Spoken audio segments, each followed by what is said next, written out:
വിവാഹമെന്ന കൂദാശയുടെ പവിത്രത കാത്തുസൂക്ഷിക്കാൻ രക്തസാക്ഷിത്വം വരിച്ച ഫാദർ ജോസ് മരിയ പാഡ്രോയുടെ സ്മരണ പുതുക്കി ബ്രസീലിലെ വിശ്വാസി സമൂഹം. നിയമവിരുദ്ധമായ ഒരു വിവാഹം നടത്തിക്കൊടുക്കാൻ വിസമ്മതിച്ചതിനെ തുടർന്ന് 1991 വെടിയേറ്റു മരിച്ച ഈ വൈദികനെ വിവാഹ വിശുദ്ധിയുടെ രക്തസാക്ഷി എന്നാണ് സഭ വിശേഷിപ്പിക്കുന്നത്. പോർച്ചുഗലിൽ ജനിച്ച് മിഷണറി പ്രവർത്തനങ്ങൾക്കായി ബ്രസീലിലെത്തിയ വൈദികനായിരുന്നു Father Jose Maria. Saint Antony ഇടവകയുടെ വികാരിയായിരിക്കെയാണ് അദ്ദേഹത്തെ തേടി ഒരു പോലീസ് ഉദ്യോഗസ്ഥനെത്തുന്നത്. പള്ളിയിൽ വെച്ച് വിവാഹം നടത്തിക്കൊടുക്കണമെന്നായിരുന്നു ആവശ്യം.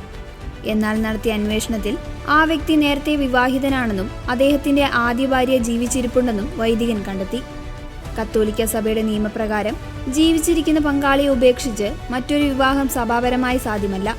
അതിനാൽ തന്നെ ഫാദർ ജോസ് ഈ വിവാഹത്തിന് അനുമതി നൽകിയില്ല. പോലീസ് ഉദ്യോഗസ്ഥൻ പലതവണ പള്ളിയിലെത്തി വൈദികനെ സമ്മർദ്ദത്തിലാക്കാൻ ശ്രമിച്ചു. വലിയ തുക വാഗ്ദാനം ചെയ്തു. പിന്നീട് കടുത്ത വധഭീഷണി മുഴക്കി.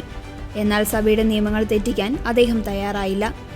ഈ വിവാഹം ആശീർവദിക്കുന്നതിനേക്കാൾ നല്ലത് മരിക്കുന്നതാണെന്ന് അദ്ദേഹം പരസ്യമായി പ്രഖ്യാപിച്ചു. 1991 ഏപ്രിൽ 29 രാവിലെ 11 മണിയോടെ ആ പോലീസ് ഉദ്യോഗസ്ഥൻ പള്ളിയിലെ വൈദിക മന്ദിരത്തിൽ അതിക്രമിച്ചു കയറി. അവിടെയുണ്ടായിരുന്ന ഫാദർ ജോസിന് നേരെ 5 തവണ അയാൾ വെടിയുതിർക്കുകയായിരുന്നു. തന്റെ 63-ാം വയസ്സിലാണ് അദ്ദേഹം രക്തസാക്ഷിത്വം വരിച്ചത്. അദ്ദേഹത്തിന്റെ സംസ്കാര ചടങ്ങിൽ ആയിരക്കണക്കിന് ആളുകളാണ് പങ്കെടുത്തത്. വെടിയേറ്റ സമയത്ത് അദ്ദേഹം ധരിച്ചിരുന്ന രക്തം പുരണ്ട ഷർട്ടും ഒരു തിരുശേഷിപ്പായി ഇന്നും സൂക്ഷിച്ചിരിക്കുന്നു.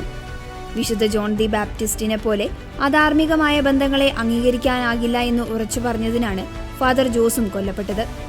കേവലം ഒരു ചടങ്ങിന് വേണ്ടിയല്ല, മറിച്ച് വിവാഹമെന്ന വിശുദ്ധ ബന്ധത്തോടുള്ള വിശ്വസ്തതയ്ക്കും വിശ്വാസ സത്യങ്ങൾക്കും വേണ്ടിയാണ് അദ്ദേഹം നിലകൊണ്ടത്. ഔദ്യോഗികമായി വിശുദ്ധ പദവിയിലേക്ക് ഉയർത്തപ്പെട്ടിട്ടില്ലെങ്കിലും ബ്രസീലിലെ ജനമനസ്സുകളിൽ അദ്ദേഹം ഒരു വിശുദ്ധനായി വാഴ്ത്തപ്പെടുന്നു.